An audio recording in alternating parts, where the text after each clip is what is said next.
क्योंकि ये जो बिल मोदी हुकूमत लाई है ये आर्टिकल 25, 26 और 29 का वायलेशन करता है। राइट टू इक्वालिटी आर्टिकल 14 का वायलेशन करता है।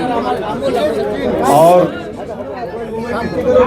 ये जो बिल लाया गया है इसका मकसद एक ही है कि मुसलमानों से उनकी वक्फ की प्रॉपर्टीज़ को छीन लिया जाए। और इस तरह का कोई बिल हिंदू एंडोमेंट के बारे में या गुरुद्वारा प्रबंधक कमेटी के बारे में या फिर ईसाइयों के बारे में नहीं लाया जाता। सिर्फ मुसलमानों के लाकर इसका मकसद एक ही है कि भारत के मुसलमानों की जो वक्फ की प्रॉपर्टीज़ है, जिसको सरकारी प्रॉपर्टी नहीं है, गवर्नमेंट प्रॉपर्टी नहीं है, वो एक प्राइवेट प्रॉपर्टी है, जिसको मुस्लिम समाज के हमारे बुजुर्गों ने अल्लाह के नाम पर इसको वक्फ किया है, चैरिटी के लिए, विडोज़ के लिए, कुरान की तालीम के लिए, कब्रस्तानों को दिया। तो ये सब चीज़ें मोदी सरकार इसको ख़त्म करने के लिए इस तरह के बिल को लाया है। सर, इस स्टेट पर यहाँ पर एक्शन लेते हुए दिखाई नहीं दे रहा है। कंप्लेंट दाखिल हुए देश भर में से। मीडिया रिपोर्ट्स ही आ रही है कि कोई एक मीडिया रिपोर्ट है कि 4 लाख, कोई कह रहा है 8 लाख। तो 15 सितंबर तक टाइम है। मैं उन तमाम भारत के नागरिकों से अपील कर रहा हूं कि जो भारत की खूबसूरती है उसका भाईचारा है और हमारे देश में हर एक को अपने मज़हब पर चलने की इजाज़त है। ये बिल इन तमाम चीज़ों को ख़त्म करना चाहता है।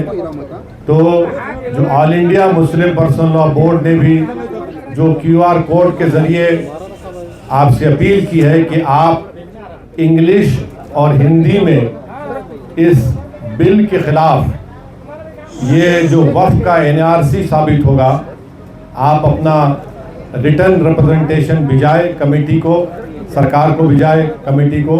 और महाराष्ट्र में ये कई जगह पर रिप्रेजेंटेशन दिए जा रहे हैं पर्सनल लॉ बोर्ड की लीडरशिप में। आज औरंगाबाद में पहली मीटिंग हुई है और देश भर में इस तरह के पब्लिक प्रोटेस्ट मीटिंग्स होंगे जिसका फैसला all India Muslim personal law board ने किया है। इस कानून में बात आपको समझना है कि लिमिटेशन का जो कानून है आप वक्फ प्रॉपर्टी से निकाल दे रहे हैं। हिंदू एंडोमेंट में लिमिटेशन अप्लाई नहीं होता, वक्फ में क्यों अप्लाई हो रहा है? हिंदू एंडोमेंट बोर्ड में और NGT हो या रेलवेज क्लेमेंट ट्रिब्यूनल, ऐसे 14 ट्रिब्यूनल्स है जहां पर उनके फैसले को फाइनल माना जाता है। और बीजेपी झूठ बोल रही है कि ट्रिब्यूनल के डिसीजन के बाद कोर्ट्स को नहीं जा सकते। आप रिवीजन पिटीशन डालते हाई कोर्ट में और फिर सुप्रीम कोर्ट जा सकते हैं। इस कानून में आप वक्फ बाय यूजर खत्म करना चाह रहे हैं, मगर सेक्शन 123 और प्रॉपर्टी एक्ट में आप transfer of property already allows कर रहे हैं। वक्फ बाय यूजर क्यों निकालना चाह रहे हैं? क्योंकि मोदी ये बोल रहे हैं कि 200 साल पुराने कागज लेकर आओ, और कागज नहीं निकलेगा तो वो उस प्रॉपर्टीज को कब्जा करना चाहते हैं। हिंदू समाज में by custom and by usage एक टेम्पल और टेम्पल की प्रॉपर्टी बन सकती है, तो मुसलमानों में वक्फ बाय यूजर क्यों नहीं बन सकता वक्फ? मोदी सरकार कलेक्टर को इतना पावर दे रही है कि कलेक्टर अगर इंक्वायरी जब करेगा किसी प्रॉपर्टी, कोई भी प्रॉपर्टी के बारे में वक्फ की, तो जब तक वो प्रॉपर्टी इंक्वायरी मुकम्मल नहीं करता वो प्रॉपर्टी वक्फ की नहीं रहेगी। और प्रिंसिपल्स ऑफ नेचुरल जस्टिस ये पुकार कर कह रहा है कि कोई भी कलेक्टर या कोई भी आदमी अपने ही मैटर में जज नहीं हो सकता है। ये कौन है आप कलेक्टर को इतना पावर देने वाले कि कलेक्टर डिसाइड? अच्छा, उस एक्ट में, इस बिल में ये भी कह दिया गया कि इस बिल को कानून बनने के बाद या उससे पहले जो भी वक्फ प्रॉपर्टी है अगर वो गवर्नमेंट कब्जे में है तो कलेक्टर तय करेगा और कलेक्टर फैसला भी दे सकता है। ये क्या हो रहा है इस देश में? नरेंद्र मोदी मुसलमानों से ये प्रॉपर्टीज को छीनना चाह रहे। इसीलिए हम ये कह रहे हैं कि ये कानून आर्टिकल 14, आर्टिकल 25, आर्टिकल 26, 29 का ग्रेव वायलेशन है। इस कानून में ये था।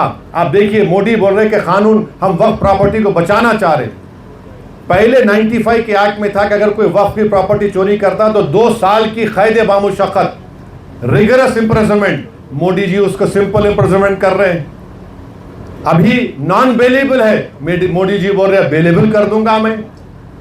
मुतवल्ली अगर कलेक्टर की बात नहीं सुनेगा सेक्शन 61 में, तो कलेक्टर मुतवल्ली को अगर बोलेगा कि मस्जिद को तुम बोल दो गवर्नमेंट प्रॉपर्टी नहीं करेगा तो कलेक्टर को 6 महीने की सजा। आप बताइए क्या क्या करना चाह रहे हैं मुसलमानों से? आप ये कानून बना रहे हैं।